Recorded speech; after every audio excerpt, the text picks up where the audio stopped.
A skirted funeral dress is too revealing. You must be trying to attract men. I've had enough of my husband's biased thoughts. Divorce? Bring it on. I'm leaving this house. My name is Kate. I'm a 40-year-old huge chocolate lover who ends up eating almost all of a family-sized chocolate bar by myself before I know it. I remember always fighting with my sister over it. Looking back, I wasn't a very mature older sister. But I know adults who are much less mature than I was. I was 25 years old back then. I had just married my husband, Kevin, who worked in a bank. We started dating through a friend's introduction and got married in about 6 months. Everyone was envious of my life that was going so well, but after getting married, my once kind husband started to change gradually. Welcome home, you must be tired. What about dinner? It's ready. You should take a bath and relax. Every time my husband came home from work, we would have this exchange. Of course, I would greet him at the entrance, and if dinner wasn't ready, he would be grumpy. So, I always came home from work before my husband, prepared dinner, and cleaned the bathtub. I won't say it wasn't a bother, but thanks to my husband's high salary, we were able to live in a detached house and live a married life that others envied. I didn't mind the minor whims of my husband, thinking that every household goes through such things. However, my husband's attitude got worse and worse. Even after getting married, I often visited my parents' house when I was off work. It was to see my 14-year-old sister, who was much younger than me. In our family where both parents worked, I think I raised my sister for the most part. It's not that I was dumped on by my parents, but I simply couldn't take my eyes off her because she was so dear to me. Because my sister was very frail. She had her good days, but she was also frequently hospitalized, and there were times when we were told that tonight was a critical time. She could be gone tomorrow. When I thought about that, it was inevitable that I would have a deeper love for her than a normal sister. That's why, even after I got married, I went to see my sister when she was off school. But my husband didn't like this. Which is more important, me or your sister? When a woman gets married, she should serve her husband's family. My mother didn't do anything like that. You're a failure as a wife. My husband started to express his theory and often preached to me for nearly an hour. At that time, none of my friends were married. So when I talked to my senior at work about my husband, she said, "It's your fault. When you get married, you have to serve your husband." I thought that was how it was. Looking back now, I realize I was ignorant. But even so, not seeing my sister was not an option for me. Because my sister's health was deteriorating. She was hospitalized again and was allowed to visit only for a short time in a sterile room. Rushing to visit when possible is a natural thing to do as a family. I sometimes took a day off from work to go, and I started going to the hospital even on days when my husband was off. But of course, my husband vehemently opposed this. One day, he suddenly invited his mother, my mother-in-law, to our home, and in her presence, he confronted me. "What on earth are you thinking?" What? I take care of our home properly. What's wrong with that? Really, you're a hopeless woman. Even after I've told you countless times not to wear skirts, you still wear them. It's hard to look at a married woman in a skirt. What's wrong with wearing the clothes I like? And this is a dress that my sister chose for me. I can't just give up on it. There you go again. Whenever something happens, it's always about your sister Kate.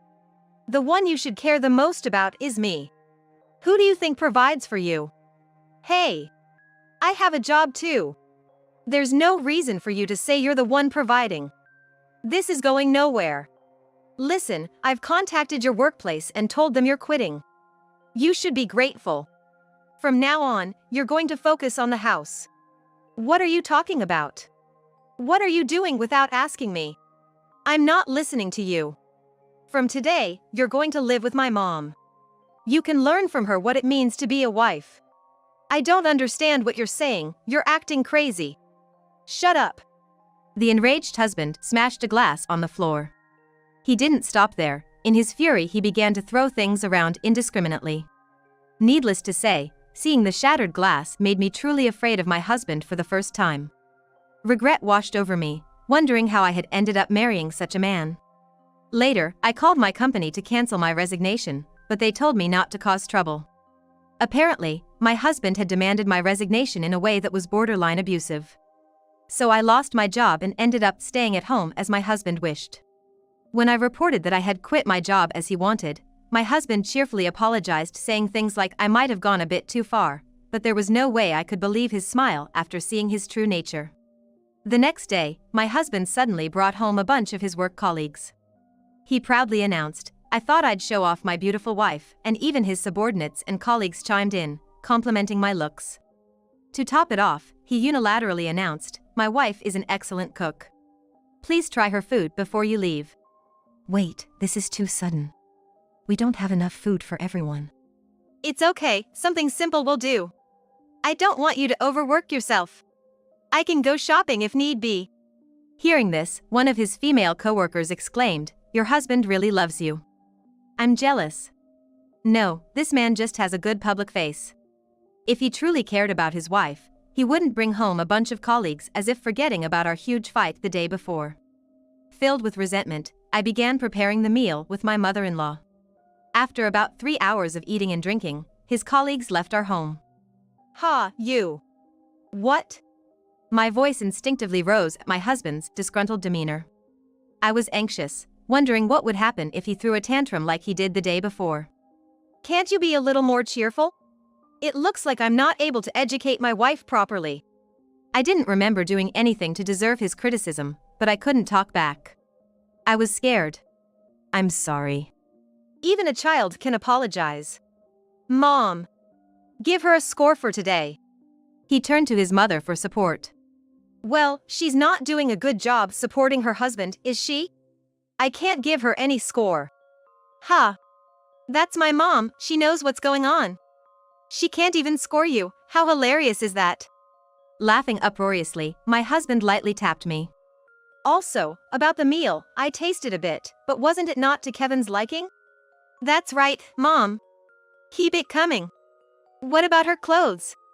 There were men among the colleagues, but she's showing off her skin. What do you think? As a woman, it's indecent to show off your collarbone. She should cover it with a scarf or turtleneck." Whose fault is it that the colleagues suddenly invaded this house, and I had to cook without even having time to change my clothes?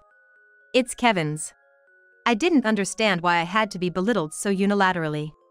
She really is something, isn't she?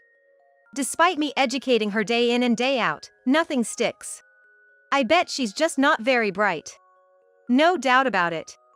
In the end, that day, I ended up enduring a lecture for nearly 2 hours. By the time I finally managed to get a bath and was about to sleep, it was already nearing dawn at 4 a.m. Having to prepare my husband's lunchbox, I decided to give up on sleep that day. Even after that, my husband's attempts to educate his wife continued as I kept visiting my younger sister. After about a month and a half, I received news of my sister's passing. I wished it was a lie, and the first words I returned to my mother, who announced the sad news, were, "It's a lie, right?" I had been told over and over that her condition was critical, and I had even had my last visit with her. I thought I was prepared, but my heart couldn't catch up. She was just 14 years old. I wondered whether my sister, who had fought through painful treatments and repeated hospitalizations, had truly been happy in her life. As her older sister, had I been able to provide her with joy? However, the last expression I saw on my sister's face at the hospital was a smile. It seemed she hadn't suffered. "You fought hard, and you did well. Thank you for everything." With tears streaming down my face, I hugged my sister and said my final goodbye. The funeral were over in the blink of an eye, and I realized that I hadn't been home for several days. I informed my husband of my sister's passing, but as expected, he didn't attend the funeral. Far from it, he said something like, "You should prioritize me over the dead." So, not wanting to hear such vile words at such a time, I ignored him and hung up the phone. When everything was over and I returned home with a heavy heart, my husband and mother-in-law were waiting for me at the entrance, standing like imposing statues. "You're quite late, aren't you?" "A family member has died. It's not like I could come back in 2 or 3 hours." "How can you tell such a lie so easily?" "What? What, are you in your rebellious phase? Always lying and opposing me. Whose wife are you?" "Wait a minute, my sister died.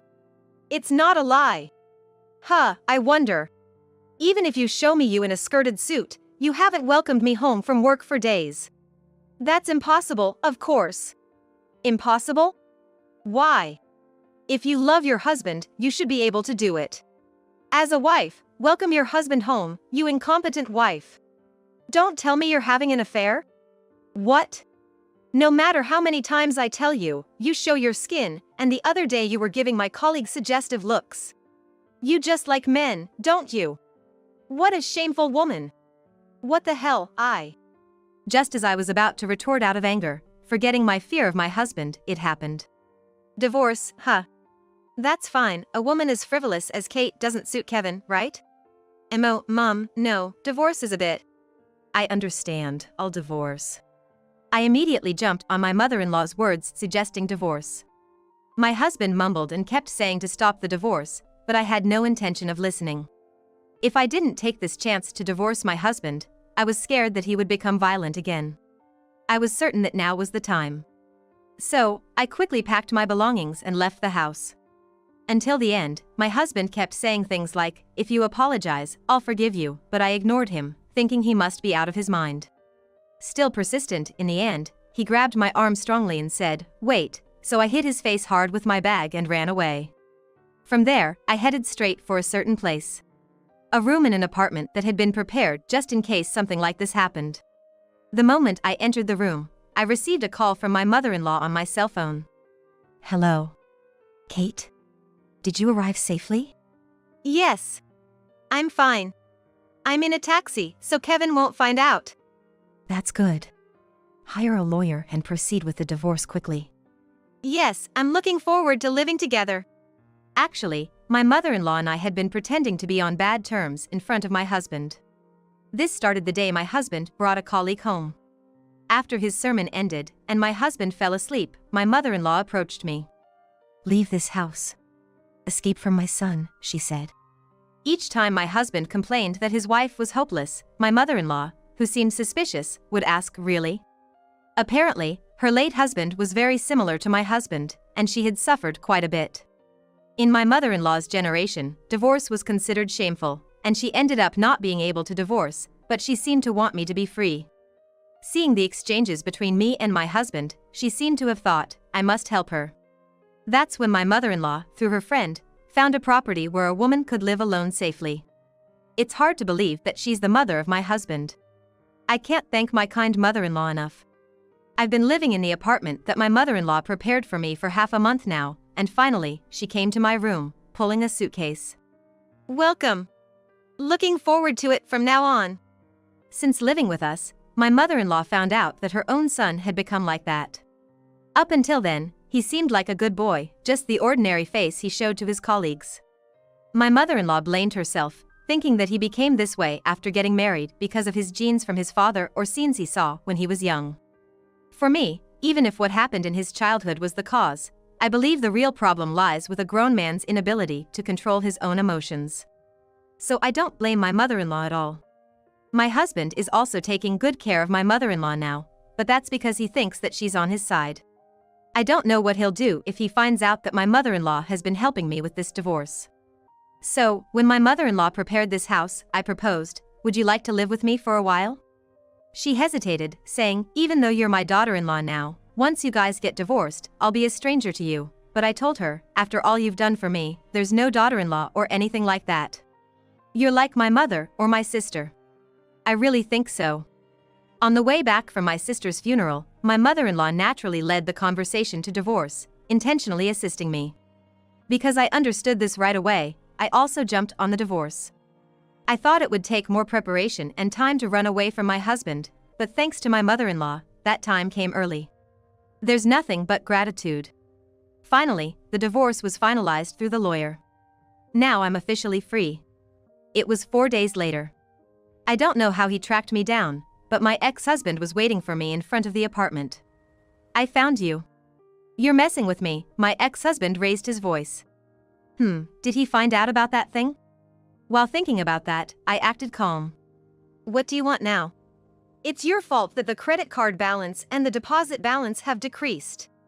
What are you talking about? Don't play dumb. Actually, before the divorce, I was buying furniture for this house with my husband's credit card little by little. I also secretly withdrew money from the bank account. This is my plan. When I consulted with my mother-in-law, she told me to go ahead and do it, so I emptied the account without any worries. The reason why my unemployed mother-in-law and I can live elegantly, having tea parties every night, is thanks to this money. That's my money. Are you just going to do whatever you want without consequences? Your money? The credit card you made after marriage, and the money we saved together, right?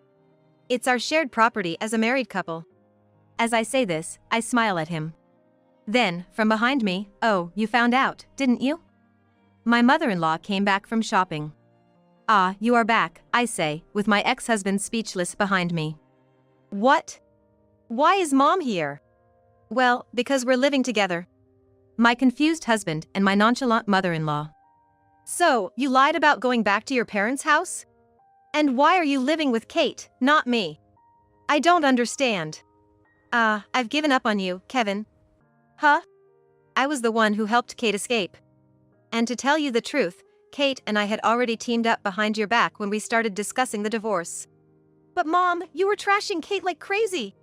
Yes, well, when I was ranting about her, I was actually picturing you in my mind. What do you mean? Because you're a dim-witted son, and the kind of son who gets upset over a woman's exposed collarbone, I thought Kate would be in danger. She deserved better than a husband like you. My ex-husband was stunned by his mother's words. I, on the other hand, found his mother's retort so amusing that I burst into laughter right then and there. Mom, you know I'm your son, right? Unfortunately, yes. I should have raised you better. I couldn't help it and burst out laughing even louder.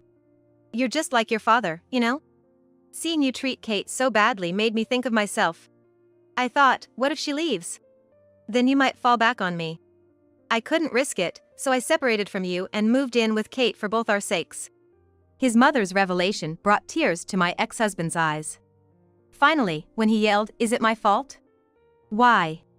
You're my parent. You've neglected me," even his mother was laughing. "Do I still need to parent a man who's about to turn 30? She scoffed. Our loud confrontation had attracted a few curious neighbors. They were chuckling at my ex-husband, saying, "What a spectacle he's making." Thanks to the watchful eyes of the neighborhood, he did not raise a hand against us and slunk back into his house. However, it seemed like he had gone off the deep end overnight. He started bad-mouthing us to his coworkers who used to come over for drinks at our place.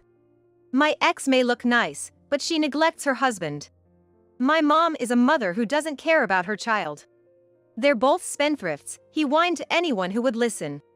However, one woman retorted, "You know, your behavior is a classic example of why women are wary of their husbands. It's a societal issue now."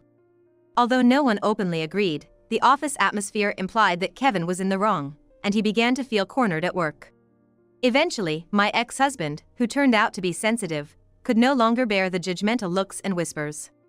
He hastily resigned from his job. He'd been so quick to verbally abuse me, yet he quit his job as soon as he was on the receiving end. How pathetic. Feeling lonely, he sent me a long-winded letter justifying his actions, boasting about his greatness as a man. The letter was a whopping 10 pages long. I was taken aback when I saw the thick envelope. I had blocked his texts, but if he could write this much by hand, I shudder to think how many texts he would have sent. His last sentence was, "If you ever miss me, feel free to contact me," so I cheekily replied, "Then please proceed with the property division."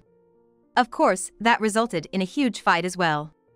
I used to live in fear when we were under the same roof, but not anymore. I stood my ground with my lawyer. In fact, even before his mother advised me to run, I had been secretly recording my ex-husband's actions at home in anticipation of a divorce. All the months I spent enduring his harsh words while living in that house paid off. Thanks to the evidence, I successfully finalized the division of property.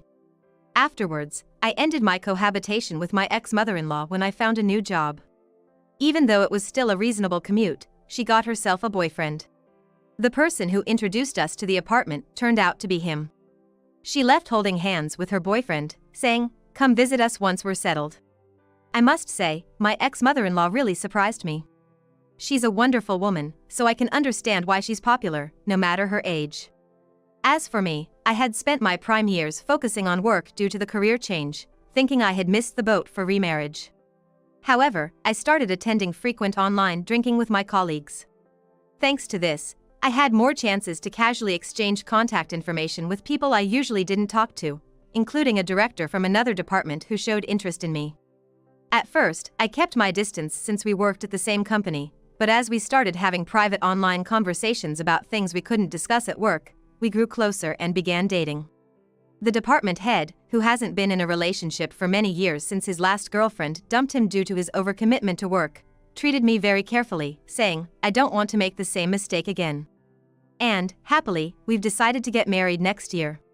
He is getting married for the first time, so I was worried whether his parents would dislike me, who has been divorced once, but I am relieved to see my relaxed in-laws saying, "Thank you for taking our son."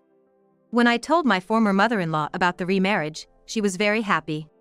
Oh, and speaking of my ex-husband, he apparently got a job at a different bank and remarried, but given his personality, it seems like he got divorced again. He is now divorced 3 times. He works at a bank and has a good initial demeanor, and because he blames his previous divorces on his wives, it seems that women get caught. Even when my ex-mother-in-law tells women about my ex-husband's true nature at a marriage greeting, it seems that my ex-husband skillfully manipulates them. Well, once you reach 3 divorces, you'll probably be avoided by women, but I hope there won't be any more victims. I think he won't have a good end because he's probably hated by many women. Well, it's none of my business anymore.